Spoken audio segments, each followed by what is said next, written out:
સુરતમાંથી ફરી એક વખત ભ્રષ્ટાચારનો કિસ્સો આવ્યો સામે। અડાજણની સબ રજિસ્ટ્રાર કચેરીમાં ફરજ બજાવતા વર્ગ 3ના કર્મચારી 2.5 લાખની લાંચ લેતા ઝડપાયા।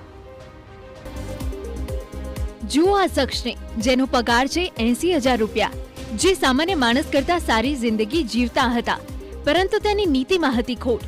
આ કર્મચારી જમીન દસ્તાવેજ ક્લિયર કરવા પગારથી 3 ગણા વધુ રૂપિયા માંગી બેઠો। તેઓ અડાજણ વિસ્તારમાં આવેલી સબ રજિસ્ટ્રાર કચેરી નંબર 8માં ફરજ બજાવે છે।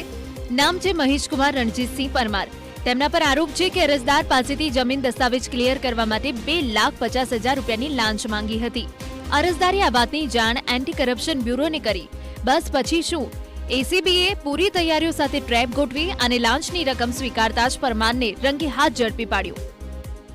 એ દસ્તાવેજનું જે રજીસ્ટ્રેશન થયેલું હતું એ દસ્તાવેજમાં અન્ય કોઈ પ્રકારના વાંધા નહીં કાઢી અને દસ્તાવેજ છૂટો કરવાના અવેજ પેટે આ કામના આક્ષેપિત મહેશકુમાર રણજીતસિંહ પરમાર, જેઓ સબ રજિસ્ટ્રાર સુરત 8 અડાજણ ફરજ બજાવે છે, તેઓએ પ્રથમ 3 લાખની માગણી કરેલી અને ટ્રેપ દરમિયાન 2.5 લાખ રૂપિયા એમણે રકઝકના અંતે સ્વીકારેલા અને તેઓ પકડાયેલા છે।